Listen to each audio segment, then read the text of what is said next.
Buenos días. ¿Cómo están? ¿Bien? Abra su Biblia en el libro de Mateo 13, por favor. Vaya conmigo al libro de Mateo 13.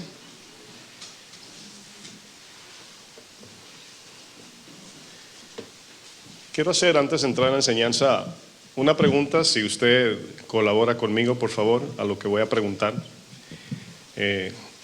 Voy a usar un aproximado de lo que voy a preguntar. Aproximadamente, ¿a quién de los que están aquí le toma 3 horas llegar a la iglesia? Levante su mano. ¿3 horas? Aproximadamente. 2 horas. Levante su mano si te toma aproximadamente 2 horas llegar a la iglesia. Ok, 1 hora y media, 1 hora. Creo que no están hablando la verdad. No, los conozco casi a todos y sé que vienen de muy lejos. Ya dije 1 hora y casi todos vienen de 1 hora. ¿Quiere que lo señale? Ok, pregunto, 2 horas aproximadamente. Póngale 1 hora 45, 2 horas para llegar a la iglesia. ¿Quién le toma? Levante su mano porque es importante. Es una pregunta que tiene un sentido. El que le toma 1 hora, aproximadamente 1 hora. Media hora. Daniel, ¿qué tiempo te toma llegar aquí? Ah, ya, ok. Casi todos les toma más de 1 hora, yo creo, ¿no? Y 5 minutos. ¿Yo? ¿Qué pasó? ¿Por qué se ríen? A mí me toma 5 minutos, bueno, 5 minutos no. Menos, mi amor, ¿verdad? Bueno, tiene un sentido por qué pregunté eso, ¿ok? Así que gracias por cooperar. ¿Qué les parece si vamos a la palabra? Ahora sí, Mateo 13, versículo 53. Mateo 13, 53. Vamos a continuar con la serie de los domingos, serie llamada Guarda tu corazón. Y quiero compartir un tema en esta mañana que se va a titular El corazón incrédulo. ¿Cómo se llama el tema? Vamos a hacer una oración antes de entrar en este tema que por la gracia de Dios yo sé que va a estar muy bueno, muy interesante, pero vamos a pedirle que nos ayude. ¿Me acompañan? Oramos. Padre, en el nombre de Jesús, gracias por el tiempo de la alabanza. Gracias, Señor, por permitirnos estar aquí en este lugar y guardarnos en estos días de lluvia, de inundación en algunos lugares. Seguimos orando por aquellos que a lo mejor, Señor, están luchando, han perdido sus pertenencias por las inundaciones, pero te ha placido, nos has permitido estar aquí y estamos ahora en el tiempo de recibir el alimento espiritual, tu palabra, Señor. Dame gracia, dame sabiduría, inteligencia espiritual para hablar tu palabra, en el nombre de Jesús. El corazón incrédulo.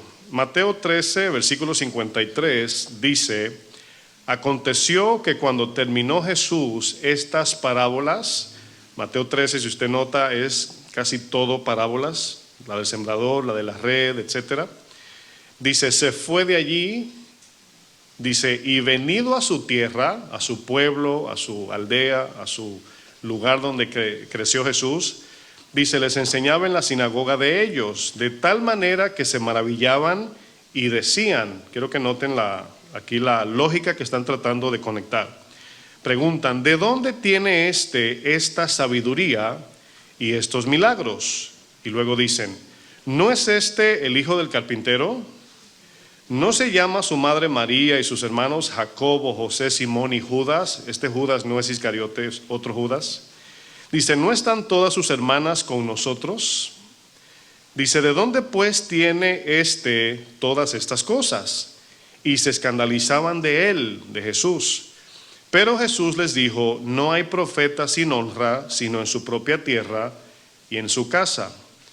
Dice, y no hizo allí muchos milagros a causa de la incredulidad de ellos. Escuchen, de los que conocían a Jesús.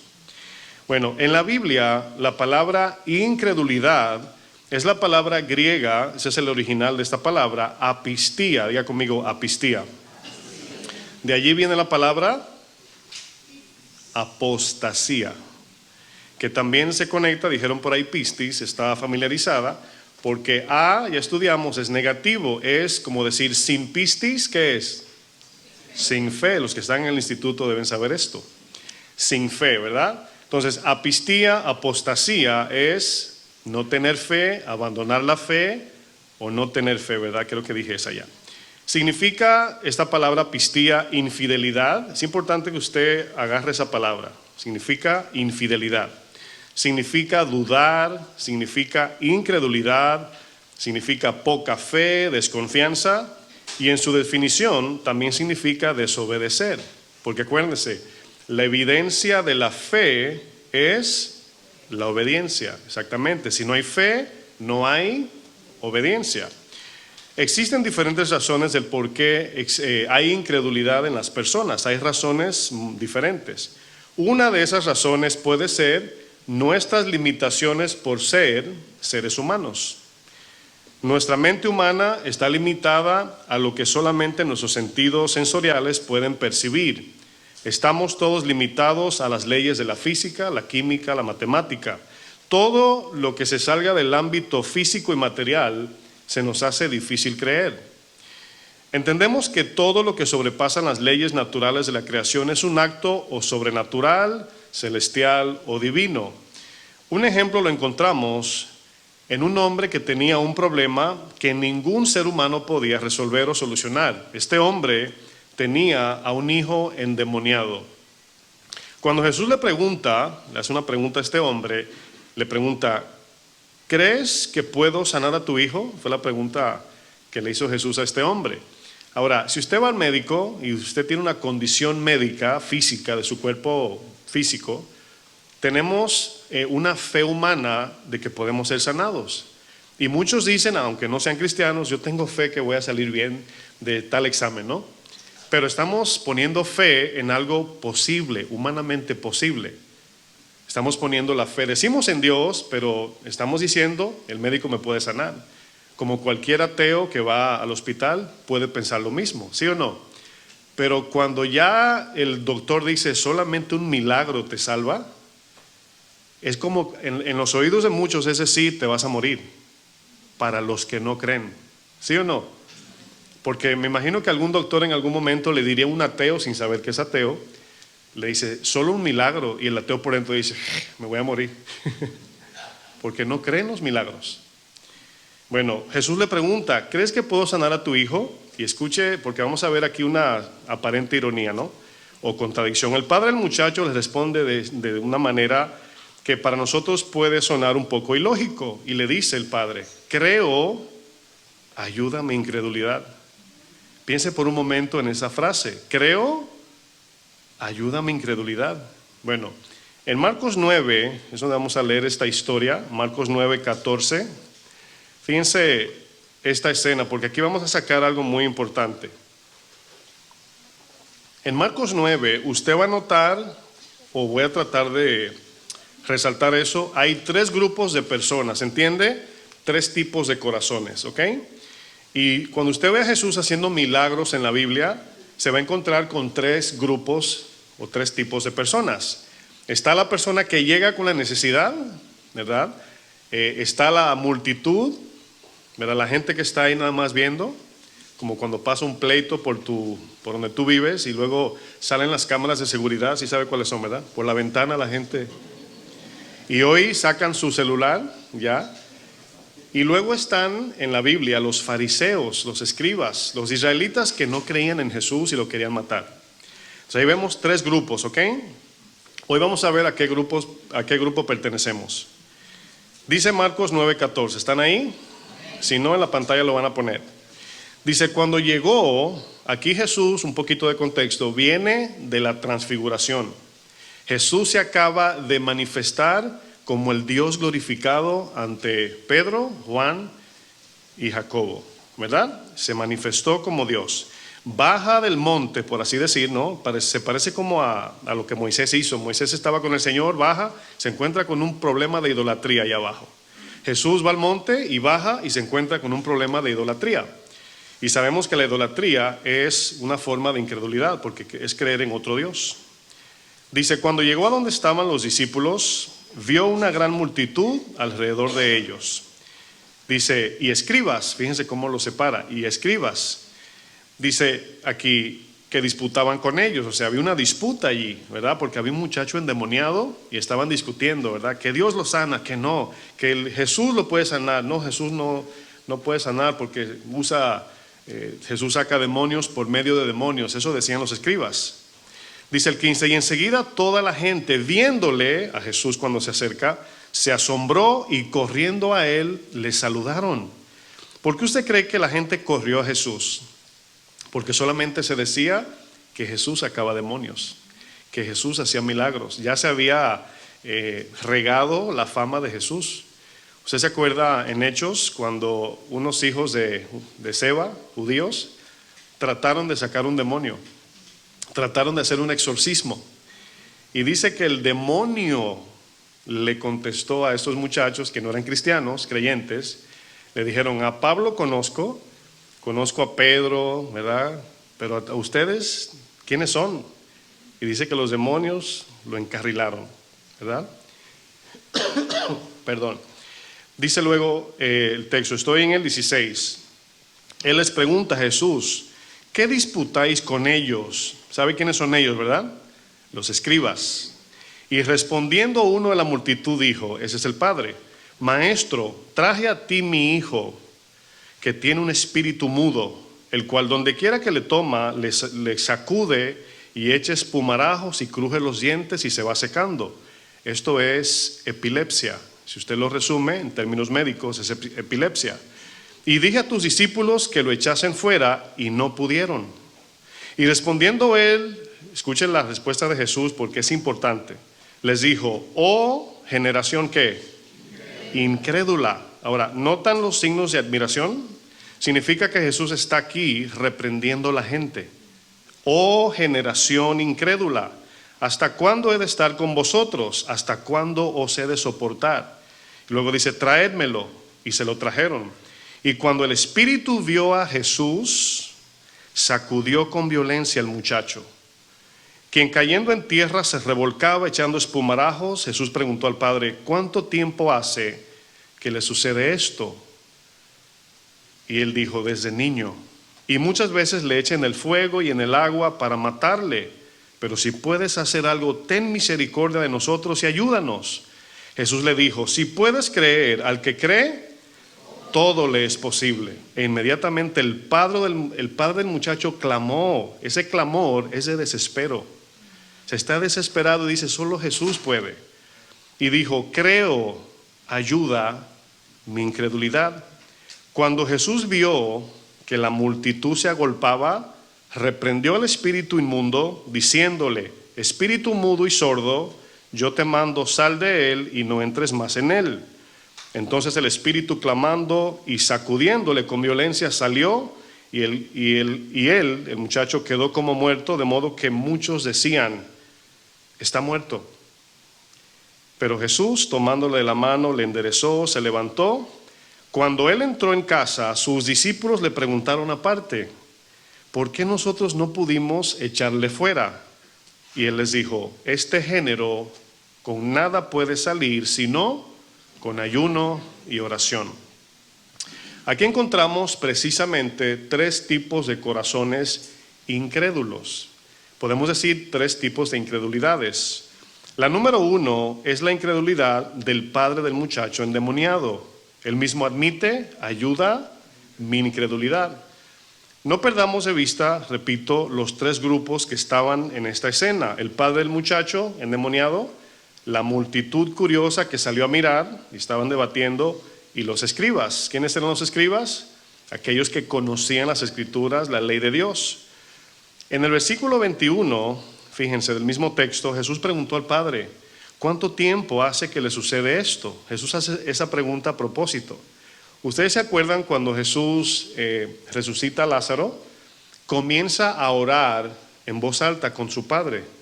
Y luego dice el Señor Jesús, dice, yo sé que tú siempre me oyes, me escuchas, pero lo dije a causa de la multitud, para que vean y crean. Por eso Jesús hacía milagros y hacía maravillas. Jesús pregunta, ¿cuánto tiempo hace que le sucede esto? ¿Por qué preguntó? Para que vean que nadie ha podido sanarlo. Para que nadie diga, bueno, un doctor por ahí lo sanó, pero se enfermó otra vez. O a lo mejor alguien le hizo una limpia, o lo llevó donde un brujo, o no sé. Y algo le hicieron ahí, pero volvió y cayó. No, nadie desde niño ha podido sanar a este muchacho. Y él le dice desde niño, Jesús aquí está, hermanos, interesado en que todos vean lo que él está a punto de hacer. Desde niño, repito, significa que nadie, solo Jesús podía sanar a este muchacho. Cabe explicar que era Satanás que tenía bajo opresión de una enfermedad a este muchacho. En este caso era Satanás. Por ejemplo, Jesús hace la misma referencia con la mujer que tenía una enfermedad del flujo de sangre. Lucas 13:15 dice, entonces el Señor respondió y dijo, una escena muy parecida, les dijo a los fariseos, hipócritas. ¿Por qué les dice así? Porque ellos guardaban el sábado y decían, el sábado no se puede hacer nada, no se puede ni amarrarse los cordones, decían ellos. Y Jesús sanó a una mujer, día sábado. Ellos estaban más preocupados por el día que por el bienestar de esta mujer. Y Jesús le dice, hipócritas, la ley de Dios es dada para el bienestar de la gente, no para motivos religiosos o su práctica o su culto religioso. Dice, cada uno de vosotros, pregunta Jesús, ¿no desata en el día de reposo su buey y su asno del pesebre y lo lleva a beber agua? La respuesta de ellos sería, ¿sí? ¿Cuántos de nosotros hoy nos interesamos más por los animales que por la gente? Oh, hay una fundación protectora de animales. Sin embargo, tenemos explotación de niños, secuestros, de todo. Pero los animales, no, es un animal que está en peligro de extinción. Y hoy hay abortos y de todo y nadie dice nada. Así estamos, ¿no? Y Jesús dice, hipócritas, ¿verdad? Jesús dice en el 16, dice, y esta hija de Abraham, era judía la mujer, que Satanás había atado 18 años. Usted se da cuenta, no sé si ha conectado en la condición que Jesús encontró la humanidad cuando vino a la tierra. Todo el mundo estaba oprimido por Satanás, bajo opresión satánica. Enfermedades que hoy diríamos que no son directamente demoníacas. Vamos a ver un ejemplo de eso. Pero aquí dice, 18 años Satanás tenía a esta mujer atada. Dice, ¿no se le había de desatar de esta ligadura en el día de reposo? Al decir él estas cosas se avergonzaban todos sus adversarios, pero todo el pueblo se regocijaba por todas las cosas gloriosas hechas por él. Si usted se da cuenta, aquí también hay tres grupos. Bueno, aquí podemos ver que cuando Jesús llega, repito, a la tierra, se encuentra con un problema, mis hermanos. Personas con enfermedades, posesiones demoníacas y todo tipo de condición física. Usted ve, por ejemplo, la Biblia habla de mudos, sordos, problemas de epilepsia, fiebres y muchas enfermedades provocadas por demonios. ¿Se acuerda cuando el Señor le da la libertad a Satanás para que pruebe a Job? Y dice en el capítulo 2 que Satanás le infundió una enfermedad a Job, una sarna maligna. Dice que se rascaba con un tiesto, con un pedazo de aluminio, como si usted estuviera guayando coco. Así se rascaba Job. Satanás le infundió esta enfermedad. En Lucas 14:18 Jesús dice algo, mis hermanos. Fíjense lo que dice Jesús. El Espíritu del Señor está sobre mí, dice Jesús. Por cuanto me ha ungido, aquí unción es la elección de Dios de Jesús, lo separó, lo envió. Dice, para dar buenas nuevas, predicar el evangelio a los pobres de espíritu, no pobres económicamente, ¿verdad? Sino los pobres de corazón. Me ha enviado a sanar a los quebrantados de corazón, a pregonar libertad a los cautivos, dar vista a los ciegos y a poner en libertad a los oprimidos y a predicar el año agradable del Señor. Pero aquí vemos algo, mis hermanos. Hay un sin embargo aquí. Sin embargo, hablando de que los demonios, ¿verdad?, infundían enfermedades en esas personas, esto no significa que toda enfermedad o sufrimiento sea demoníaco. Porque luego algún cristiano se puede confundir y decir, pastor, yo toda mi vida he sufrido, padecido de esto. ¿Será que tengo un demonio encima? Bueno, en la Biblia vemos que no siempre. pero sí los demonios y Satanás tiene poder para enfermar, para matar, para hacer daño, para maldecir. Satanás tiene este poder. Usted ve, por ejemplo, en Juan 9, está el ciego de nacimiento, dice Jesús, pues el Señor lo permitió así para glorificarse en él. Vemos paralíticos, leprosos, y vemos a un Timoteo con una condición del estómago. No eran cosas demoníacas, eran enfermedades, condiciones del cuerpo. Pero el padre del muchacho endemoniado le dice a Jesús: creo, ayuda mi incredulidad. Fíjense, este tipo de incredulidad puede ser un escepticismo que cualquiera de nosotros podemos tener. ¿Cuántos de ustedes reconocen que Dios le ha pedido algo que su respuesta ha sido: Señor, ¿cómo? ¿Alguien ha tenido esa respuesta a Dios? Bueno, 2 o 3 según las manos. Pero yo he tenido esa respuesta en mucho tiempo. Las cosas que Dios te pide, a veces uno dice: ay, Señor, ¿cómo voy a hacer eso? O sea, ¿cómo voy a responder si soy un simple ser humano? Siempre uso el ejemplo de este edificio, cuando el Señor me dijo que aquí nos íbamos a mudar y este lugar estaba como bueno, no sé ni con qué compararlo, pero parecía un lugar que usted lo ve y dice: no, ahí no es la iglesia. Sin embargo, después de hecho, la gente dice: sí, aquí es. ¿Verdad? Es muy fácil así. El escepticismo, hermanos, es un tipo de incredulidad que viene por falta de evidencia. Queremos evidencia, exigimos evidencia. Este padre viene a Jesús desesperado por su hijo y le dice a Jesús: creo, es decir, quiero creer, se puede decir, quiero creer. Pero por favor, haz algo con mi hijo, le dice. Humanamente se me hace difícil creer, pero yo decido creer. ¿Sí ven aquí el punto? Yo decido depositar mi confianza. Es como que tú le prestas dinero a alguien y esa persona te quedó mal y vuelve y te pide prestado. Y tú dices, y te dice esa persona: te lo voy a pagar, y tú no crees 100% porque te quedó mal. Sin embargo, tú puedes decidir ¿qué? Volver a prestárselo. Tú depositas de nuevo ¿qué? Confianza. Eso es lo que el Señor pide. No que entendamos, no que tratemos de codificar los propósitos misteriosos de Dios, no. El Señor te pide que le deposites en Él toda tu confianza. No es sentimental, no es emocional, no es lógica, no es humana, es confianza nada más. Y este padre del hijo endemoniado dice: no sé cómo lo vas a hacer, no sé si puedes hacerlo, pero yo decido depositar mi confianza en ti, Jesús. Este tipo de incredulidad, mis hermanos, puede existir en cualquiera de nosotros, pero es importante identificar que este tipo de duda o incredulidad es aquella que busca evidencias en Dios, es aquella que está abierta a las posibilidades e incluso busca la verdad con diligencia. Me explico. Soy escéptico, no, eso que dice la Biblia no sé si es verdad, pero no lo dejo ahí porque sería un no me interesa. No sé si me doy a entender. No creo en eso, pero tampoco investigo, significa no me interesa creer. Si alguien te comparte una verdad fundamental, absoluta, y tú dices: yo no creo en eso, y lo dejas ahí, no es escepticismo, a eso se le llama cinismo. Lo voy a definir en un momento. Vamos a ver el segundo grupo o el segundo corazón de los incrédulos, y aquí están los discípulos. Usted diría: qué ironía que los discípulos tenían incredulidad. Bueno, vamos a ver qué tipo de incredulidad. Los discípulos no pudieron sacar el demonio de este muchacho. Acuérdense, para que no nos salgamos del hilo, el Señor les dijo: os daré potestad para sacar demonios.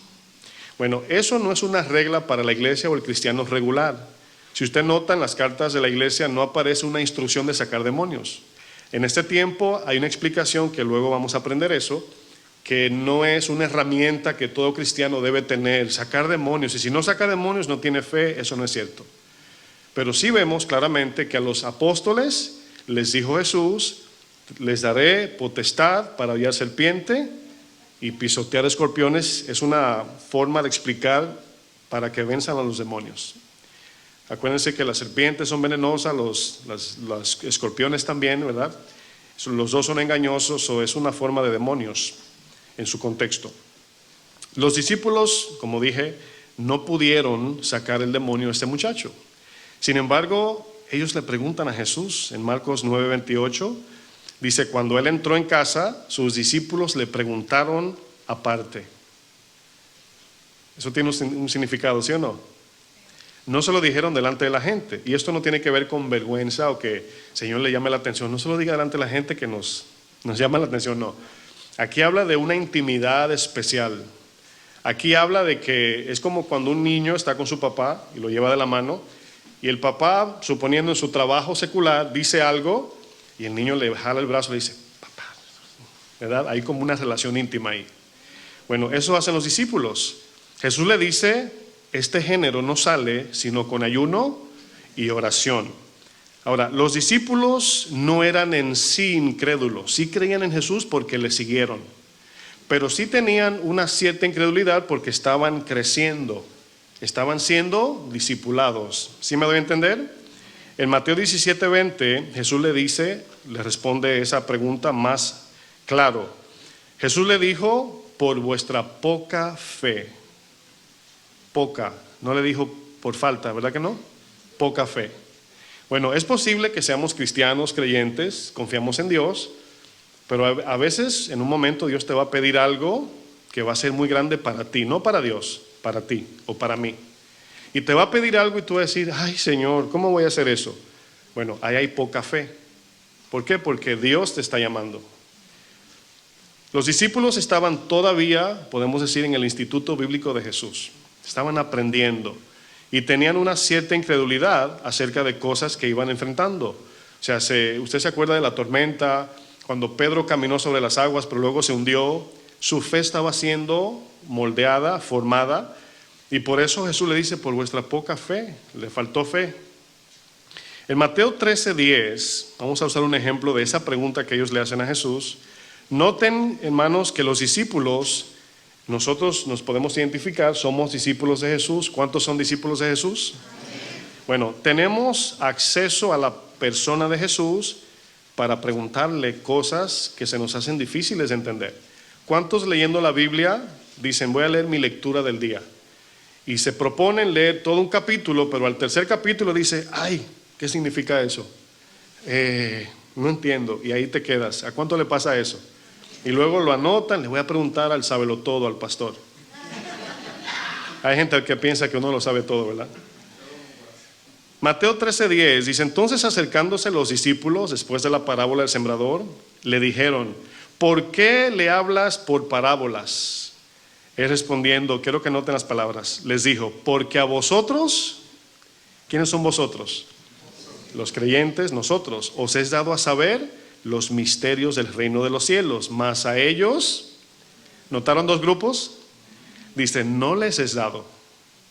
Dice, porque a cualquiera que tiene se le dará y tendrá más, pero el que no tiene, aún lo que piensa tener, es la expresión ahí, será quitado. Por eso les hablo por parábolas, porque viendo no ven y oyendo no oyen ni entienden. Es decir, tenían su corazón cerrado. Tenían su corazón cerrado al Señor.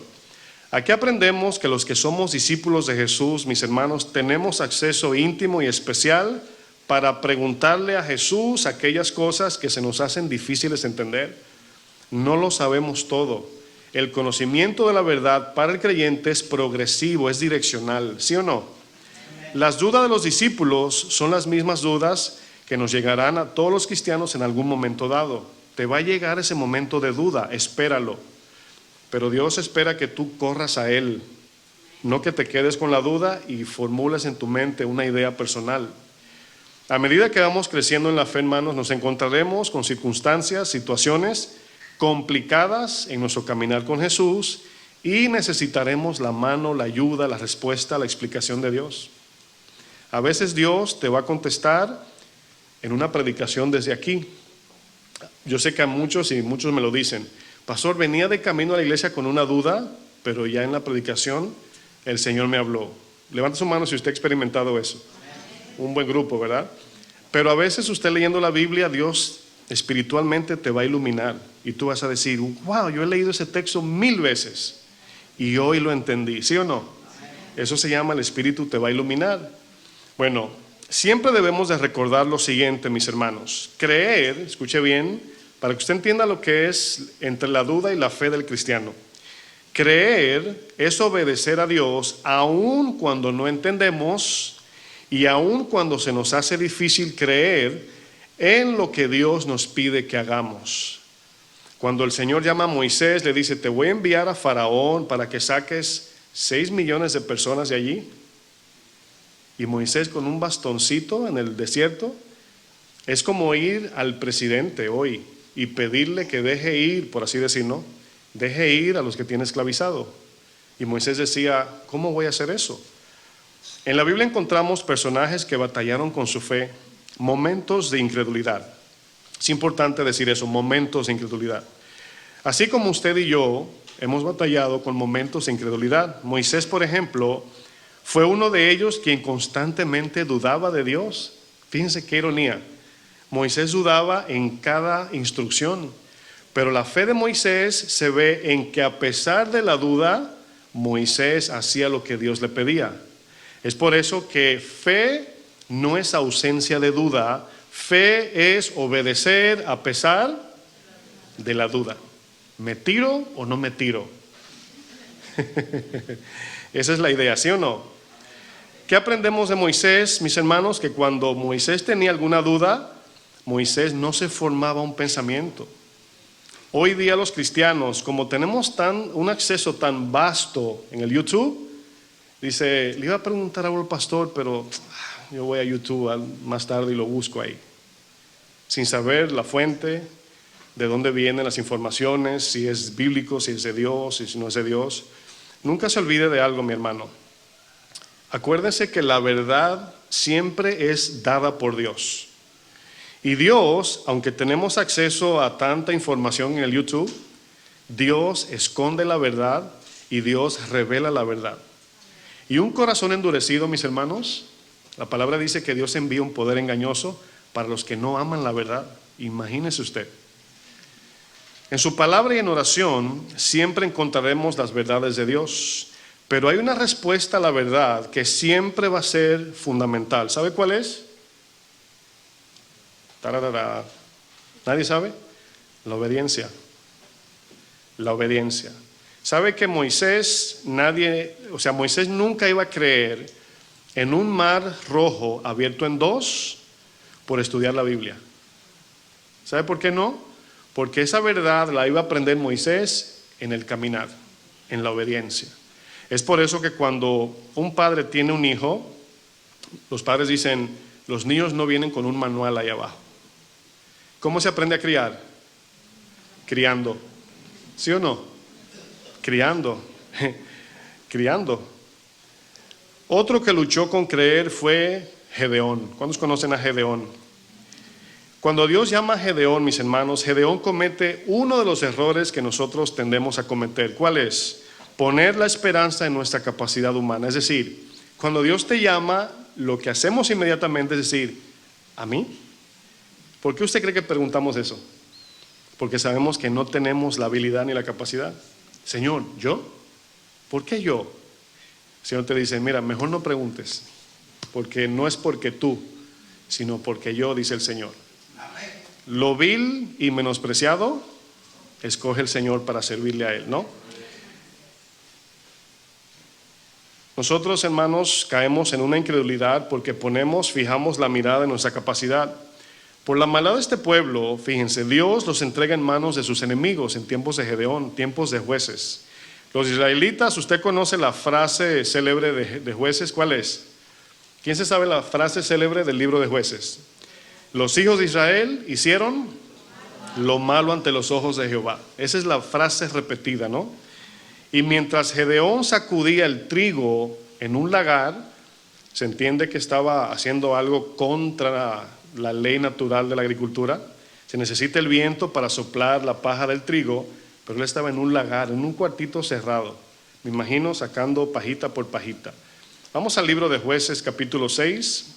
Fíjense en la conversación que tuvo Gedeón con el Señor. Jueces 6, versículo 12.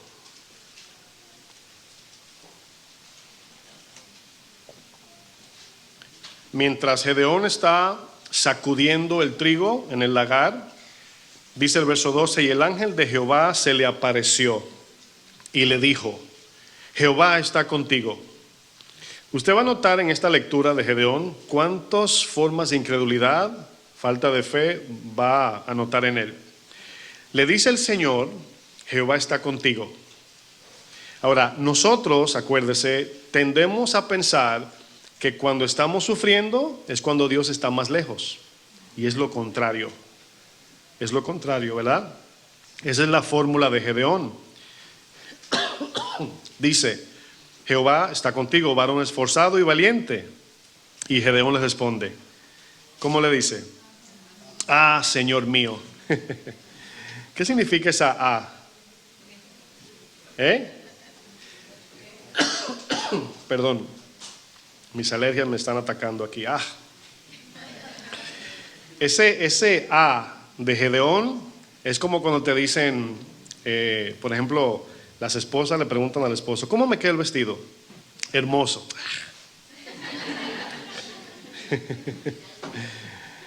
Bueno, esa es la expresión de Gedeón. Ay, Señor, Jehová está conmigo. Dice, Señor mío, si Jehová está con nosotros, ¿por qué nos ha sobrevenido todo esto? Yo repetiría o diría, exactamente por eso Él está con ustedes. ¿Por qué? Porque están bajo disciplina. ¿Quién es el que disciplina? Dios. ¿Y dónde están todas sus maravillas que nuestros padres nos han contado diciendo? Dice, ¿no nos sacó Jehová de Egipto? Dice, y ahora Jehová nos ha desamparado y nos ha entregado en mano de los madianitas. Ahora, aquí la esclavitud de 7 años es que el pueblo del Señor sembraba, imagínense lo que es el trabajo de agricultura, de sembrar, arar, un trabajazo. Y cuando ya estaba saliendo la cosecha, venían los amalecitas, los del oriente, los madianitas, y se le comía todo. Por eso Gedeón está en un lagar escondido, ¿verdad? Para que, como el niño, cuando le regalan su galletica, que tiene su hermanito que le quita todo. Así estaba Gedeón, escondido de los enemigos. Dice, acuérdense lo que el Señor hace, ¿no? ¿Cómo se diría? Disculpen mi garganta, estoy luchando aquí un poquito con la alergia. Dice el 14, fíjense, y mirándole Jehová le dijo, ¿qué le dijo? Ve con esta tu fuerza y salvarás a Israel de la mano de los madianitas. ¿Qué significa esto? Bueno, si estás tan enfocado en ti, Gedeón, Señor, ¿por qué yo? ¿Por qué tú dices que estás conmigo? Y le dice, Señor, está bien, ve tú entonces y pelea. Esa es la idea. Dice, ¿no te envío yo? Le llamó la atención. Entonces le respondió, ah, Señor mío, otra vez, ¿con qué salvaré yo a Israel? He aquí que mi familia es pobre en Manasés y yo el menor en la casa de mi padre. Y aquí es donde caemos en el error, hermanos, que cuando Dios te pide algo, es como que si Dios te lo está pidiendo en tus fuerzas o en las mías. Y caemos en incredulidad. Jehová le dijo, verso 16, ciertamente yo estaré contigo y derrotarás a los madianitas como un solo hombre. Y él respondió, yo te ruego que si he hallado gracia delante de ti, me des, ¿qué? Señal. ¿Otra palabra para señal? Evidencia, prueba. Pruébame que tú eres Dios. Bueno, les quiero decir que cuando me tocó aquí en ese edificio decidir tomar este lugar, yo oraba esta oración. Porque el Señor ya me había dicho que es aquí. Y después que me dijo, yo duré 3 meses orando, pidiéndole, Señor, yo solo necesito saber que eres tú. Si yo sé que eres tú, yo voy. Entonces mi lucha no era creer que Dios puede. Mi lucha era asegurarme que era Dios. Y Gedeón le dice, ok, Señor, yo solamente quiero saber que eres tú. Bueno, esto nos habla de un tipo de incredulidad. O sea, no le creemos a Dios, pero no es una incredulidad negativa. Es aquella que nos lleva a orar. Señor, confírmame, háblame a través de tu palabra en la oración, a través de mi pastor, no sé. Háblame porque no sé qué hacer. Y nos frenamos en incredulidad. La incredulidad de un cristiano, hermanos, puede venir por causa de poner su mirada en sus propias limitaciones, como si el llamado de Dios depende de nuestra habilidad para servirle. Este tipo de duda o incredulidad es la que nos desafía a creerle a Dios, ¿sí o no? Cuando Él nos encomienda hacer algo, hermanos, porque sabemos que solo Dios lo puede hacer. A Josué le dijo, no temas, porque yo estaré contigo. ¿Por qué le dijo no temas? O sea, ¿a qué es sinónimo el temor? Al miedo, no creer. O sea, el Señor te dice, ven, y tú, ay no, Señor, yo no. Y no creemos. El escepticismo, hermanos, puede ser algo muy natural en muchos de nosotros. Demandamos evidencias antes de depositar nuestra confianza en Dios. Sin embargo, aunque algunos en la Biblia le pidieron a Dios una señal como evidencia, en verdad Dios ve esto como algo erróneo. O sea, no significa que porque lo vemos en la Biblia, Gedeón diciendo, compruébame que eres tú, no significa que es bueno. Lo que pasa es que Dios trabaja con nosotros, por así decir. Ve nuestra debilidad, nuestra incapacidad y nos ayuda, pero no es bueno, lo vamos a ver a través de la Biblia. Este ver para creer no es lo que Dios quiere de su iglesia, ¿verdad que no? Como en el caso de uno de los discípulos de Jesús llamado Tomás, el incrédulo. Imagínense el apodo que le pusieron. ¿Usted ha escuchado la frase que dicen por ahí? Dice, no seas tomasino o tomasina, no seas como Tomás o no seas, ¿no? Miren, a través de los siglos, es importante esto porque en Tomás aprendemos que no debemos de exigirle a Dios una muestra de evidencia. Es decir, Dios te habla y tú le dices, no, compruébamelo primero. Muéstrame primero. Es diferente decir, Señor, ¿eres tú? Como Samuel cuando lo llamó el Señor, a decirle, para yo ir, primero demuéstrame lo que tú tienes poder o enséñame algo. Bueno, su palabra nos basta, dice la misma palabra, ¿no? Aquí vemos que Tomás le pide un comprobante a Jesús para creer las verdades de lo que Jesús anunciaba. A través de los siglos, mis hermanos, la resurrección ha sido un tema de debate en muchos círculos. Académicos, científicos, maestros de universidades, doctores, ateos y aún teólogos han luchado con esta verdad de la resurrección. Una de las evidencias que tenemos es la tumba está vacía. Una de ellas, son muchas. Bueno, este tema de resurrección, aún en creyentes en tiempos bíblicos, era una lucha. Fíjense lo que dice 1 Corintios 15, Pablo hablándole a los corintios, de gente en la iglesia que estaba batallando con esta verdad. Pero quiero que noten lo importante de un cristiano creer en la resurrección. Y Pablo aquí lo va a usar de manera irónica en este texto. 1 Corintios 15, verso 12.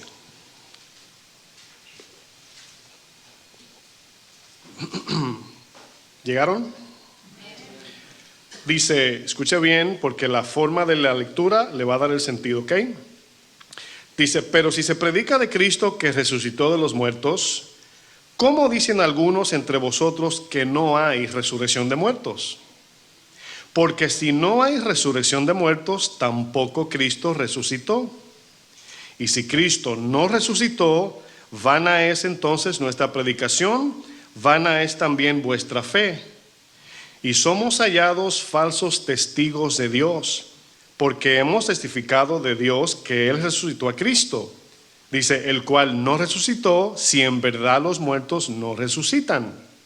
Verso 16. Porque si los muertos no resucitan, tampoco Cristo resucitó. Y si Cristo no resucitó, vuestra fe es vana. Dice, ¿aún estáis en vuestros pecados? Dice, entonces también los que durmieron en Cristo perecieron, se fueron al infierno. Y si en esta vida solamente esperamos en Cristo, es decir, si nada más el beneficio cristiano es aquí en la tierra, no eternamente, fíjense lo que dice luego. ¿Dónde me quedé? Versículo. Gracias. Si en verdad, dice, si en esta vida solamente esperamos en Cristo, somos los más dignos de conmiseración de todos los hombres. O sea, damos pena si no existe la resurrección. Mas ahora Cristo, aquí afirma Pablo, ha resucitado de los muertos. Primicias de los que durmieron es hecho. Porque por cuanto la muerte entró por un hombre, Adán, también por un hombre la resurrección de los muertos, Jesús. Porque así como en Adán todos mueren, también en Cristo todos serán vivificados. La esperanza cristiana fundamentalmente es la vida eterna, no la bendición en esta tierra. Por aproximadamente 3 años y medio Jesús les venía diciendo a sus discípulos que le era necesario sufrir por los de su pueblo, morir en una cruz y resucitar al tercer día. Ese es el mensaje que se repetía en el discipulado de Jesús con sus discípulos, valga la redundancia. Es muy diferente, hermanos, escuchar de la resurrección si nunca hemos oído de eso. Como que de repente si te digan, resurrección, y luego tú, ¿qué es eso? No, los discípulos conocían Isaías 53, Salmo 22, Génesis 3:15 y más textos anunciando por más de 300 veces los profetas que el que había de venir debía de morir y de resucitar. Juan 20, aquí es donde encontramos a Tomás, versículo 24, Juan 20, 24, fíjense lo que dice Tomás. Dice, pero Tomás, uno de los 12, llamado Dídimo, que significa mellizo, dice, no estaba con ellos cuando Jesús vino. Le dijeron pues los otros discípulos, el Señor hemos visto. Acuérdense que para Tomás él está enterrado, sepultado. Él, Tomás, les dijo, si no viere en sus manos la señal de los clavos, y metiere mi dedo en lugar de los clavos, y metiere mi mano en su costado, no voy a creer. Yo quiero que usted note que muchos seres humanos, personas, se forman una demanda de Dios, y eso lo encierran, ahí encierran su fe. Le dicen, bueno, Dios es real. No, si Dios no hace esto, yo no creo en Dios. Entonces es como decir, Dios se tiene que someter a mí para yo creer en Él. Y Dios ha dado más que evidencias. Es por esa razón que viene el juicio, porque Dios ha dado mucho más que evidencias, cada día, cada segundo, cada momento. ¿Ustedes creen que la razón de que Jesús no se apareció cuando Tomás estuviera presente era con un propósito? ¿Usted cree que Jesús lo pensó así? Voy a ir ahora que Tomás no está ahí. Bueno, yo lo veo así. Pienso que Jesús aprovecha esta oportunidad para hablarle a los cristianos que dudan de Dios y que quieren primero ver para creer. Tomás demanda evidencia. Bueno, sí podemos dar evidencia cuando evangelizamos, pero le voy a decir algo bíblico, porque el YouTube está lleno de apologetas que se encargan de dar evidencia. La fe no viene por la evidencia, la fe viene por escuchar la palabra. La evidencia más clara del evangelio, ¿sabe cuál es? Dile que está a su lado, tú. Ya pensaba que iba a decir algo bien profundo, ¿verdad? Tú y yo somos luz y sal de este mundo, ¿sí o no? Esa es la evidencia del evangelio, hermanos. Tú y yo. Tú puedes bajar la luna y desarmarla por pedazo, sacarle los átomos, las partículas y todo, y explicar que Dios hizo eso. Y ese no es el evangelio. Eso quizás refortalezca nuestra fe y nos hace adorar más a Dios. Pero la gente cree por el evangelio, por la predicación y tu vida. Tomás, así como muchos, se encerró en algo llamado incredulidad. Si no pasa esto, nunca voy a creer. Hay algunos que dicen, si Dios no baja del cielo, nunca voy a creer. Y Jesús le dijo a Nicodemo, ¿quién fue que descendió? Ustedes no han subido, yo bajé. Y ni aún así. Y luego el del infierno dice, si sale uno de los muertos, le dice a Abraham, tampoco van a creer. Si salen del infierno y van y le dicen, ¿a cuántos no le ha salido muertos? Dicen por ahí. Ay, me salió mi tía, me salió mi mamá y me dijo que vaya a la iglesia y no vienen.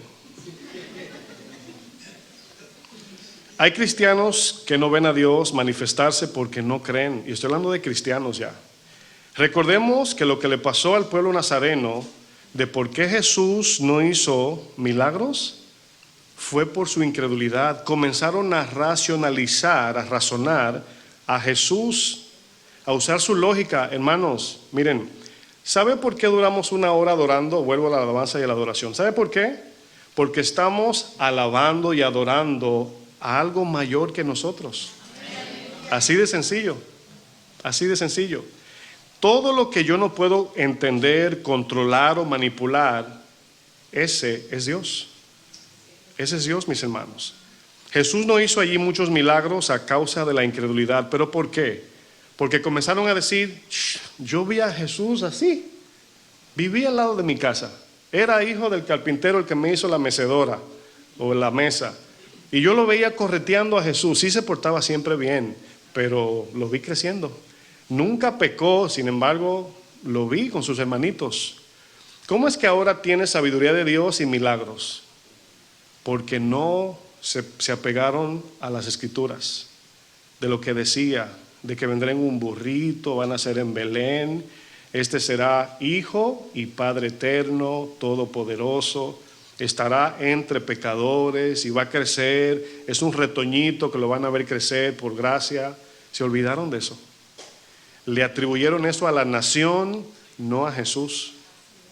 Todavía los judíos piensan que Isaías 53 es la nación. Y dice claramente, la nación no se puede crucificar. Jesús no pudo hacer milagros allí. Si notamos el problema, hermanos, aquí, para sintetizar, es que aquellos que conocían a Jesús desde niño, como sabían que Jesús era un hombre con debilidades humanas no pecaminosas, sino si se caía, se golpeaba la rodilla, ellos comenzaron a usar su razonamiento y no podían creer. Por eso Jesús le dice, no hay profeta sino en su tierra. Uno de los problemas que afecta a nuestra fe, hermanos, es el pecado natural en el corazón. El pecado en su naturaleza hace que nos encerremos en las cosas que podemos controlar y manipular. O sea, la mente humana terrenal solamente cree lo que puede agarrar con sus manos, tocar, lo que se puede discernir con los sentidos. Por eso se preguntan, ¿de dónde tiene sabiduría y milagros?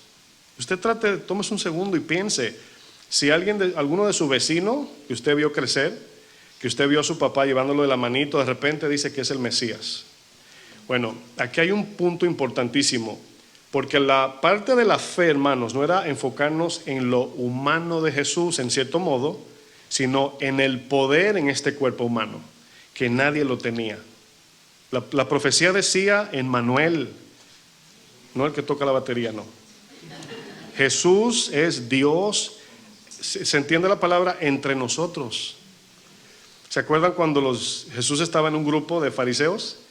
Y le decía el Señor, muchos de ustedes andan buscando el reino. Y dice uno, por aquí, por allá, por aquí, por allá. Y Jesús dice, y he aquí que el reino está entre vosotros. Y me imagino ellos, ¿dónde? Él mismo. Todo lo que podemos razonar con nuestra mente humana cae bajo nuestro control, mis hermanos. Pero todo lo que no logramos entender bajo nuestros razonamientos humanos merece nuestra adoración, porque sobrepasa nuestras limitaciones terrenales y humanas. ¿Cuántos pagan por ver un show de magia? Y dicen, wow, ¿cómo hizo eso? Y de repente queremos que lo pongan en cámara lenta a ver dónde fue que escondió la moneda. Y nos maravillamos por magia sabiendo que son trucos. ¿Cuántos pagan para ir a un circo a ver cosas que no son humanamente posibles, por así decir? Son posibles porque lo hacen seres humanos. Pero nos encanta estimular el morbo de la magia, lo sobrenatural. Usted y yo sabemos que es morboso, por eso veíamos películas de misterio. Todo lo que sobrepasa lo normal es morboso, atrae. O ver algún espectáculo para ver cosas sorprendentes. Hermanos, a la magia nosotros le aplaudimos y a Dios lo cuestionamos. Cuando el apóstol Juan veía a Jesús en visión, cayó como muerto, dice la palabra. Este mismo Juan caminó con Jesús por aproximadamente 3 años y medio. En Apocalipsis 1:12, lo voy a leer un poco rápido para ganar tiempo, dice Juan, y me volví para ver la voz que hablaba conmigo. Tómese un momento y piense que Juan está usando su experiencia y la traduce en un lenguaje de su presente, ¿ok? Dice, y vuelto vi 7 candeleros de oro, y en medio de los 7 candeleros a uno semejante al Hijo del Hombre. Agarra esa frase ahí, ¿ok? Vestido de una ropa que llegaba hasta los pies y ceñido por el pecho con un cinto de oro. Su cabeza y sus cabellos eran blancos como la blanca lana, como nieve, sus ojos como llama de fuego, y sus pies semejante al bronce bruñido, refulgente como en un horno, y su voz como estruendo de muchas aguas. Tenía en su diestra, su mano derecha, 7 estrellas. Aquí están las 7 iglesias. Dice, de su boca salía una espada aguda de 2 filos. ¿Se acuerdan de Hebreos? Dice, y su rostro era como el sol cuando resplandece en su fuerza. Cuando le vi, caí como muerto a sus pies. Mira, me iba a caer casi yo también. Y él puso su diestra sobre mí. Usted piense que un ser que se pare frente a usted, usted siente como que se le van las fuerzas nada más de su presencia. Impresionante, ¿no? Diciéndome, no temas, yo soy el primero y el último. No hay nadie detrás de Jesús, ni nadie después de Jesús. Y el que vivo y estuve muerto, mas he aquí que vivo por los siglos de los siglos, amén. Y tengo las llaves de la muerte y el Hades, del que se muere físicamente y del infierno, dice Jesús. ¿No les recuerda algo similar esta escena de Juan frente a Jesús? ¿No le trae alguna memoria? Daniel 10, verso 15. Daniel tuvo la misma experiencia miles de años antes de Cristo, o de este texto. Dice, mientras me decía, este es Daniel, estas palabras estaba yo con los ojos puestos en tierra y enmudecido. Pero he aquí uno con semejanza de hijo de hombre tocó mis labios. El mismo Jesús con Daniel, el mismo Jesús con Juan. Entonces abrí mi boca y hablé y dije al que estaba delante de mí, Señor mío, con la visión que me ha sobrevenido dolores, dice, y no me queda fuerza. ¿Cómo pues podrá el siervo de mi Señor hablar con mi Señor? Porque al instante me faltó la fuerza y no quedó en mi aliento. La misma persona. El que le dio el rollo de las escrituras a Daniel, se las reveló a Juan en Apocalipsis. Por eso se parecen esos libros. Cuando vemos las cosas que sobrepasan nuestra capacidad humana, mis hermanos, de inmediato entramos en un estado de espanto y perplejidad, ¿sí o no? Se acaba lo lógico y lo razonable y perdemos el agarre de lo que podemos controlar por medio de nuestros sentidos. La incredulidad puede surgir a causa de lo impresionante de algo divino o celestial, así como Juan o Daniel. La incredulidad puede llegar a causa de no creer lo humanamente imposible, así como el padre del muchacho endemoniado, quien le pide a Jesús, ayuda mi incredulidad. La incredulidad también puede llegar, hermanos, por un corazón necio o por no atesorar las promesas de Dios que encontramos en su palabra, las cuales se cumplirán sí o sí. Se van a cumplir las cosas de Dios. Es cuestión de tiempo, hermanos. La incredulidad puede surgir por causa de la insensatez de nuestro corazón. Perdemos la brújula para los de 40 para arriba y el GPS para los de 40 para abajo. Pregúntenle a sus padres qué es una brújula. Como los que iban, por ejemplo, en el camino a Emaús, caminaban con Jesús y no sabían que era Él. Lucas 24, 25, Jesús los reprende porque no lo identificaron. Los discípulos que caminaron con Él no lo identificaron. ¿Sabe qué pasó? Que su incredulidad, Dios le nubló los ojos para que no los reconozcan. Porque estaban quejándose y echaron a la basura la profecía de que tenía que morir y resucitar. Dice Lucas 24, 25, entonces Él les dijo a estos dos, oh insensatos y tardos de corazón, para creer lo que las profecías han dicho. Dice, ¿no era necesario que el Cristo padeciera esas cosas y que entrara en su gloria? Dice, comenzando desde Génesis hasta Malaquías, les habló donde se hablaba allí de Jesús. Ese es el Tanakh de los judíos, ese es el Antiguo Testamento para los cristianos. Todo Génesis hasta Malaquías habla de Jesús. Es de Él que están hablando. Y luego Jesús llega, por así decir, en Mateo, hasta Apocalipsis. Jesús reprende la incredulidad de estos dos y les llama insensatos y tardos de corazón. Insensatos y tardos habla de alguien que ha escuchado por mucho tiempo la palabra, pero nunca la atesora.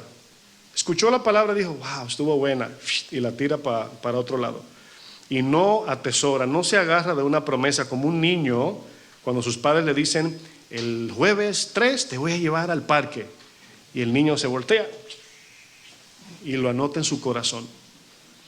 Y pasan los días y el niño pasa otro día y cada día el niño contando. Y llega ese día y a ti se te olvidó y este niño mirándote, te jala el pantalón, como quien dice, ¿cómo diría un mexicano? ¿Qué onda? La promesa. Insensatos y tardos de corazón. Jesús, su palabra, mis hermanos, Dios nos da su palabra para que la atesoremos. Y por eso Jesús dice en Juan 14, ahora os lo he dicho antes que suceda, para que cuando suceda, creáis. Es decir, ahí creer es y confirmes que lo que yo dije es 100% verdad. Debemos, hermanos, retener la palabra de Dios, ¿sí o no? Para que cuando llegue el cumplimiento de su promesa, no vacilemos en incredulidad. Hay cristianos que se desvían y luego dicen, ya Cristo no viene, ya vino. Yo no creo en esto, no creo en aquello. Y dice la Biblia que son los inconstantes que se van desviando. ¿Por qué? Porque la vida cristiana, mis hermanos, es una jornada de toda la vida hasta la eternidad. Y cada paso es una pieza necesaria, importante para las verdades que vamos adquiriendo. Si tú te desvías y buscas camino corto, vas a tener que devolverte como el pueblo en el desierto. Porque Dios en cada paso te va a mostrar algo que va a fortalecer tu fe y va a eliminar tu incredulidad. Tomás le dice al Señor, si no viere en sus manos la señal de los clavos, y usted también imagínese esta escena, si Jesús le dice, está bien, como le dice, ¿no? Y metiere mi dedo en el lugar de los clavos, y metiere mi mano en su costado, casi nada pidió. Si usted se imagina una herida abierta, permíteme entrar mi dedo. Perdón que fui tan gráfico. Pero así estaba Tomás, casi mente, ¿verdad? Juan 20:26, escuche lo que sucede. Estoy terminando ya. Juan 20:26 dice, 8 días después de lo que dijo, la afirmación que dio Tomás, de que no voy a creer si no toco, si no veo, si no huelo. 8 días después estaban otra vez sus discípulos dentro. Ahora preguntemos cómo tomó Tomás esos 8 días. Bueno, ellos dicen que él resucitó, pero yo digo que no. Si no lo veo, no creo. Y escuchen lo que sucede. Dice, y con ellos, ahí estaban, ahora sí estaba Tomás. O sea, Jesús repite la misma escena, pero 8 días después. Dice, luego dijo a Tomás, me adelanté sin querer. Dice, llegó Jesús, esto es importante, llegó Jesús estando las puertas cerradas. ¿Qué usted entiende por eso? Que Jesús entró sin abrir las puertas. Estoy haciendo magia yo aquí también. Estoy tomando mucha agua por las alergias. Pero piense, tómese un momento, es importante esto. Jesús, están comiendo los discípulos, ahí está Tomás, me imagino que de frente a la puerta, no sé. Y Jesús hace así, y entra por la pared. Buen día. Esa es la idea, se la estoy... Dice, y se puso en medio y les dijo, paz a vosotros, o sea, no se asusten. Eso significa paz. Luego dijo a Tomás, pon aquí tu dedo. No solamente le está dando la evidencia de que está ahí, sino que Jesús conoce los pensamientos. Y mira mis manos, acerca tu mano y métela en mi costado. Me imagino Tomás como, y no seas incrédulo, sino creyente. Entonces Tomás, me imagino, cayó como Juan y Daniel, respondió y le dijo, Señor mío y Dios mío. ¿A quién le habló? A Jesús. Jesús le dijo, porque me has visto, Tomás, ¿creíste? ¿Sí ve que Dios reprocha la fe por vista? Bienaventurados los que no vieron y creyeron. ¿Sabe por qué dice bienaventurado? Porque desde que Jesús ascendió, jamás se daría la oportunidad de que nosotros le metamos los dedos en su herida. Y por eso bienaventurado el que cree sin ver. Pablo dice, por fe andamos, no por vista. Y eso significa, andamos por la obediencia a su palabra, no lo que estamos viendo delante. Finalmente, hermanos, vemos, para cerrar, otro tipo de incredulidad que nos manda, esta sí nos manda al infierno. Número 3, el corazón malo de incredulidad. Hebreos 3:12 dice: mirad, hermanos, aquí le está hablando a cristianos, que no haya en ninguno de vosotros, cristianos hermanos, corazón malo de incredulidad para apartarse del Dios vivo. Es decir, un cristiano que nació de nuevo puede progresivamente apostatar. No un día, no por un pecado, progresivamente salirse del camino. Endurecerse, caer en la apostasía, por la apistía, cae en la apostasía, ¿sí entienden? Por la incredulidad, se apartan de la fe. Dice: antes exhortaos los unos a los otros cada día, entre tanto que se dice hoy, para que ninguno de vosotros endurezca por el engaño del pecado. El pecado es engañoso y te dice: haz esto que no es nada, y Dios te dice: no lo hagas porque te va a afectar en tu fe.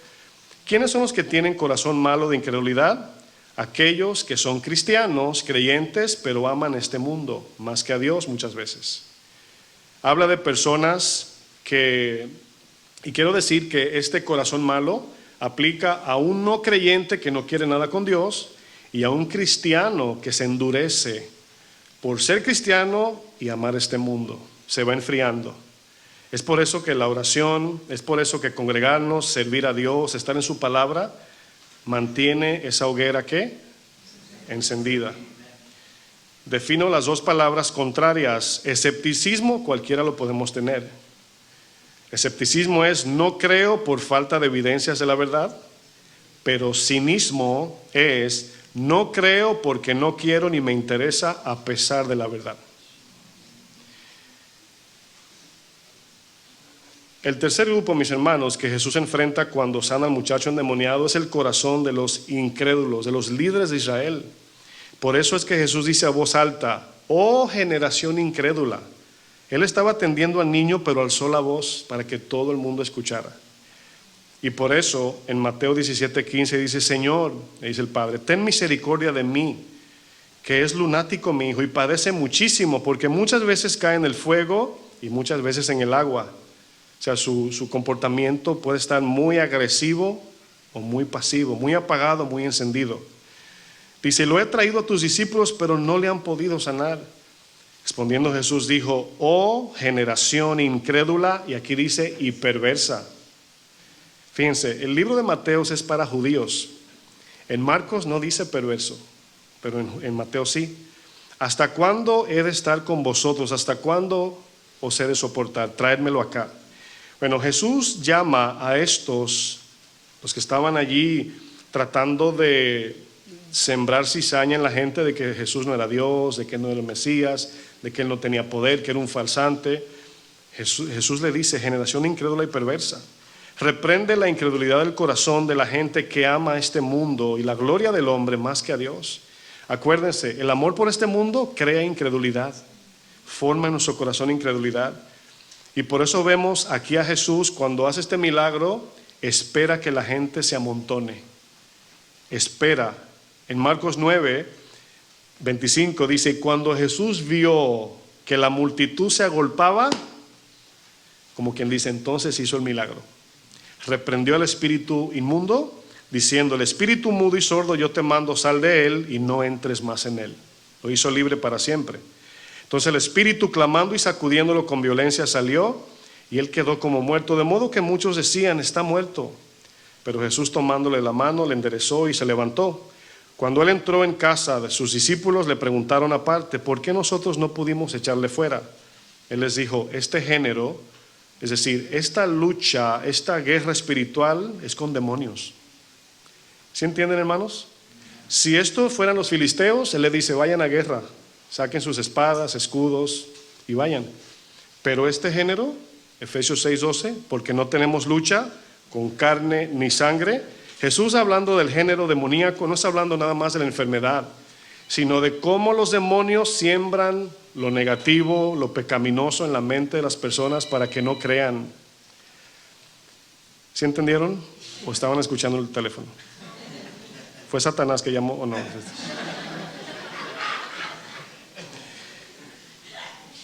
Jesús, hermanos, hacía milagros para que la gente creyera y se salvara. Entiéndame, creemos en milagros como casa de oración, creemos en los dones, pero el propósito de los milagros fundamentalmente es para salvación. ¿Por qué hoy no vemos tantos milagros? Porque ya los milagros la gente los ve como nada. Y como son para ver el poder de Dios y creer, la gente ve el poder y no cree. Y por eso vemos cómo ha cesado de nosotros ver los milagros de Dios. Y no es que han cesado, creemos en que Dios hace, pero lo hace de manera particular, en secreto, en personas. ¿Sí o no?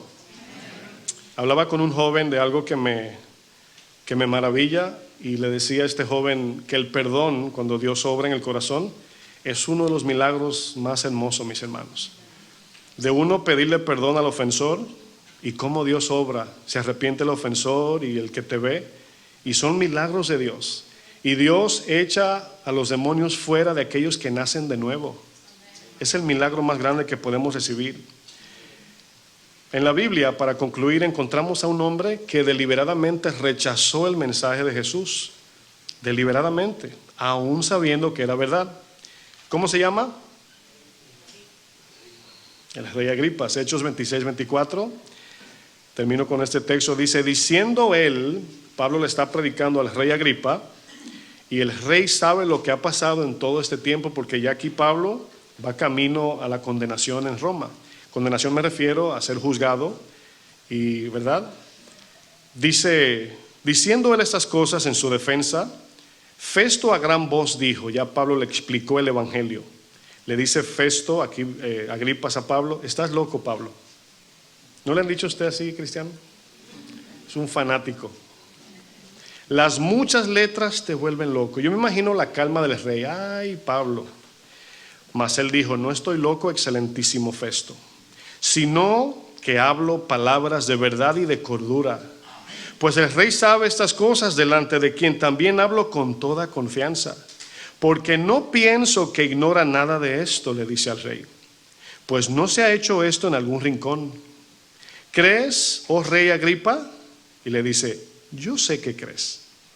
¿Sabes lo que significa eso? Yo sé que tú sabes que Jesús es el Señor, pero está en riesgo tu trono y no quieres creer. Usted póngase en el lugar de Agripa. ¿Qué trono tienes ahí que Jesús no se puede sentar? Entonces Agripa dijo a Pablo, por poquito me persuades a ser cristiano. Casi, casi. Me gustó la enseñanza, pero hasta ahí.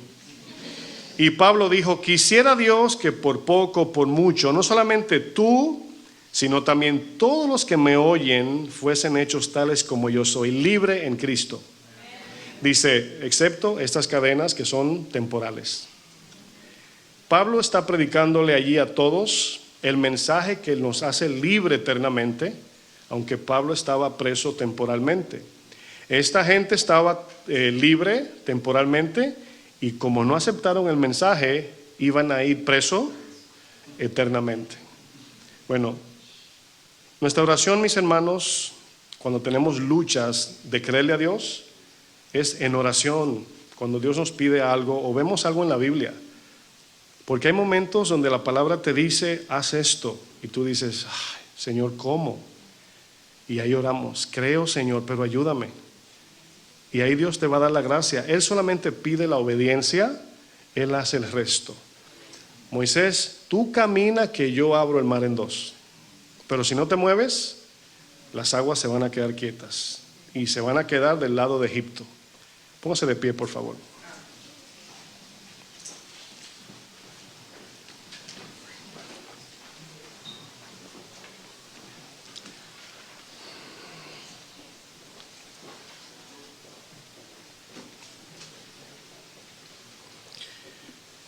Yo pienso que Dios nos ha hablado a todos en el sentido de que hay tres grupos aquí de incredulidad. Podemos hablar de momentos de incredulidad, podemos hablar de una persona que tiene un corazón incrédulo en general, y la palabra de Dios nos dice que cuando alguien rechaza a Jesús es por amor a este mundo. Jesús dice que el que pierda su vida por causa de él la hallará, pero el que la quiera salvar, la perderá.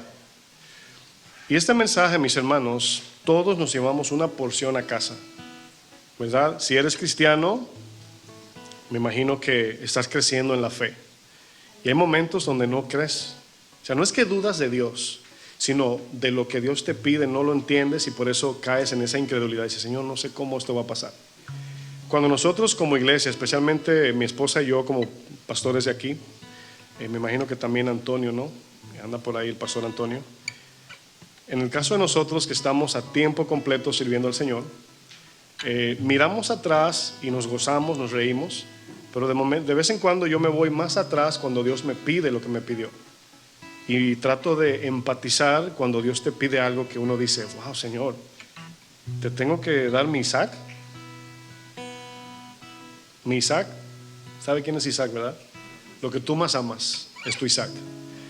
Y cuando Dios te llama, en ese momento pones en tu calculadora de vida y comienzas a calcular. Por eso Jesús dice, ¿quién de vosotros antes de edificar algo no se sienta y calcula primero? A ver si puede. Cuando Jesús te llama, te dice, calcula bien. Porque hoy puedes tener cosas, puedes tener vida, puedes tener muchas cosas. Pero a todos nos llegará el fin de días en esta tierra. A todos. Ni uno va a evitar enfrentar la muerte. ¿Sí o no? Bueno, ¿cómo calculamos bien? Bueno, si yo, en mi caso personal, lo uso como un ejemplo en principio. Porque cabe el principio, porque el principio es igual para todos, la experiencia es diferente. Cuando Dios me llama como pastor, me senté, pasaron meses, yo llorando, orando y pidiendo dirección. Acepté el pastorado, luego me llamó tiempo completo. Fleming, deja todo para que pastoree mis ovejas. Otro tiempo de llorar, orar, y luego le dije, Señor, pero dile a mi esposa. O sea, yo no le dije a ella, le dije, Señor, tú dile. Y mi esposa comenzó con sus luchas, ella en lo personal, ella sabía que el Señor la llamaba. Y si pudiéramos expresar ese momento, ¿dudamos? Claro que sí, claro que dudamos. Momentos de incredulidad, claro que llegan. Porque tu carne, el mundo, vamos a decir la verdad, Satanás te inunda. Mi esposa saliendo de su trabajo del banco, saliendo para entrar al servicio completo, le ofrecen un aumento y una posición. Y usted dice, bendición de Dios, agárralo, rebátalo, ¿verdad? Y en ese momento uno dice, ay Señor, tanto que yo que es como que vas corriendo un maratón y vas a alcanzar la meta y Dios te dice, no lo toques. Después de toda mi vida querer agarrar esto, y Dios te dice, mírame a mí, sígueme a mí, camina conmigo, deja eso, ¿verdad? Bueno, ahí viene el momento de incredulidad. Por eso el mundo entero no cree, o la mayoría en el mundo quiero decir, porque es así como Agripas, o sea, la gente sabe quién es Dios, pero la gente se hace que no sabe, prefiere hacerse, porque aman otras cosas, y la incredulidad ahí está. Pero como nosotros todos luchamos con incredulidad como cualquier ser humano, también hay que empatizar y no exigir, sino seguir orando, seguir siendo luz, seguir predicando con paciencia, porque nosotros no creímos a la primera, ¿verdad que no? ¿Cuándo se convirtió a la primera predicación o al primer tratado que te dieron? Amén, gloria al Señor, tanto que esperaba por esto. Yo, gloria al Señor. Nadie. Es una lucha porque estamos aferrados a esta vida. Y la incredulidad en sentido general, hermanos, es pecaminosa. Por eso en la definición de apistía dice infidelidad. Porque, Señor, más tarde, mañana, yo te aviso, después, porque estamos ocupados en otras cosas. Amamos otras cosas más que a Dios. La ironía es que es Dios quien nos da aquellas cosas que nos tienen ocupados. Y por eso cuando vemos a Tomás, el Señor les responde porque Tomás ya había entregado su vida al Señor. Pero no le cabía en la cabeza que el Señor resucitó. Y nos puede pasar, pero Dios no quiere que tengamos un corazón malo de incredulidad. ¿Por qué le llama malo? Bueno, Hebreos dice, ¿quiénes fueron los que no entraron en su reposo? ¿No fueron los que el Señor sacó con mano poderosa a través de Moisés? ¿Y por qué no pudieron entrar? ¿No fue por su desobediencia? Y luego dice, y vemos que no alcanzaron por causa de incredulidad. No le creyeron a Dios. Usted dice, le creyeron para salir de Egipto, porque estaban siendo oprimidos. El momento, sácame, ¿verdad? Como el papá, ayuda a mi hijo. Es un momento de necesidad. A lo mejor tú viniste a Cristo en un momento clave de tu vida, donde le dijiste, Señor, haz un milagro, y lo hizo, pero hoy estás batallando en el camino y se necesita fe para llegar al final. Y solamente esa fe viene cuando tú atesoras la palabra cada día, no el domingo, no el viernes. ¿Por qué? Porque la palabra de Dios, hermanos, es el aliento de vida espiritual para nosotros. Y si tú dejas de respirar el martes, espiritualmente hablando, miércoles, y vienes a volver a ponerte el oxígeno en la iglesia, no vas a llegar. En una de esas te vas a quedar en el camino. Y la incredulidad, hermanos, es progresiva también. Podemos ir enfriándonos y saliéndonos del camino. Entonces el Señor nos pide que creamos, que seamos creyentes, que Él jamás Dios se va a equivocar ni nos va a quedar mal. Es el único que va a cumplir su promesa al 100%.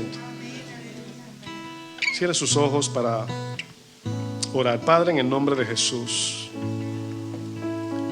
aquí estamos, Padre. El balón está de nuestro lado, Señor.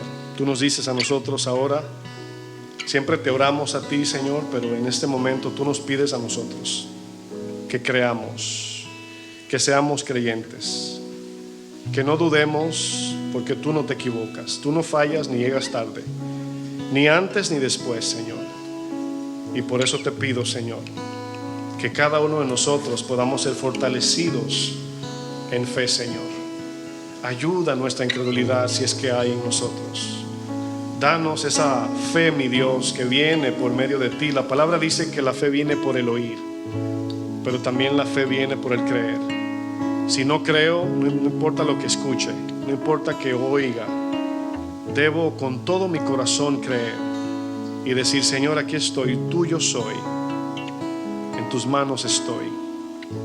Fortalece mi fe en estos tiempos. Algunos quizás están luchando, el famoso dicho, tirando casi la toalla, porque un cristiano que no vive una vida de fe es como pedalear una bicicleta sin cadenas. No tiene sentido. Llega un momento donde dices: no sé ni siquiera para qué soy cristiano, o qué debo hacer, o no le encuentro sentido a la vida cristiana. Pero precisamente es lo que Dios quiere corregir en tu corazón. Dios quiere caminar contigo como Enoc, cada día caminar contigo, y vas a ver la mano de Dios.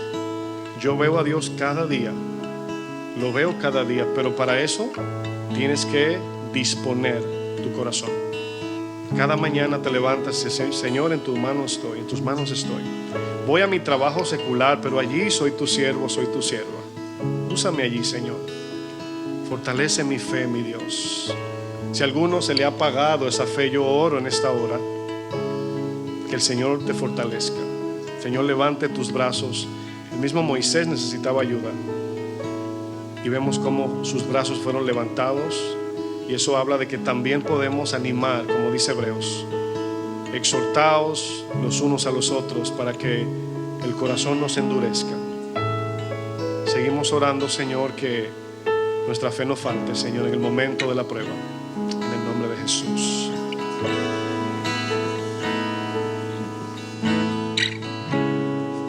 Bajo tus alas aprendí a encontrar mi fortaleza.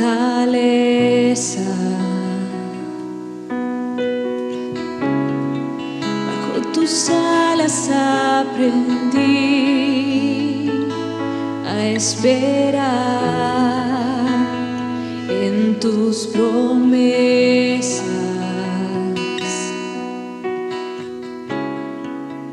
Bajo tus alas encontré mi paz, mi protección.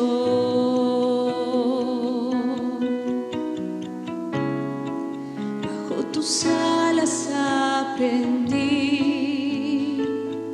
a escuchar tu corazón.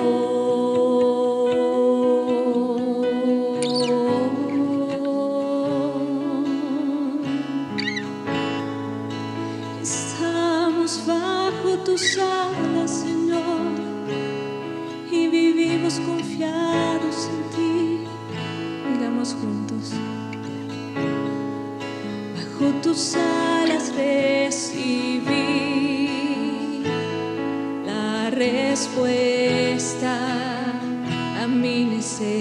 necesidad. Bajo tus alas recibí la fuerza en mi debilidad. Y pase lo que pase, y pase lo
Señor, a correr a ti en medio del dolor y de la adversidad.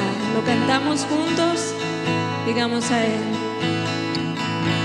He aprendido a correr a ti en medio del dolor y de la adversidad.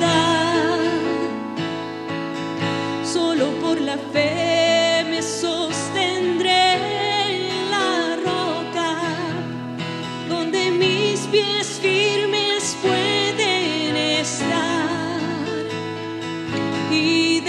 descansar,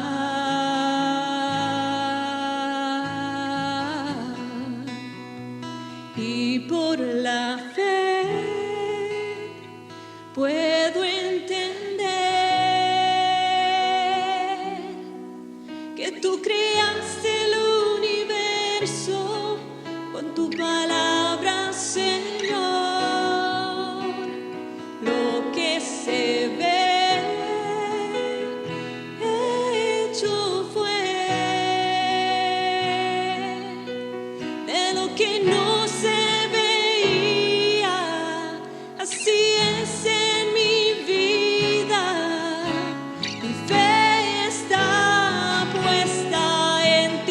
fuerte, aunque no te pueda ver,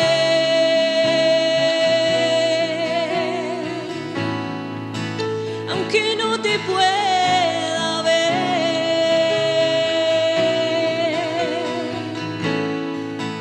aunque no te pueda ver,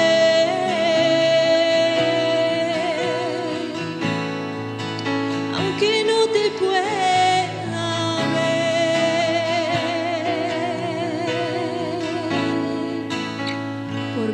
Puesta en ti, Señor, sabemos que somos justificados y hoy tenemos paz para contigo, Señor, y nos mantenemos firmes en ti cada día, creyendo que tú estás con nosotros. Cuando decimos amén a la palabra del Señor, damos aplausos a nuestro Señor. Nuestra fe está puesta en ti, Señor. Bienaventurados los que no vieron, pero creyeron, y somos de los que creen. Amén. Que el Señor nos bendiga, hermanos, y que nos lleve con bien hasta nuestros hogares.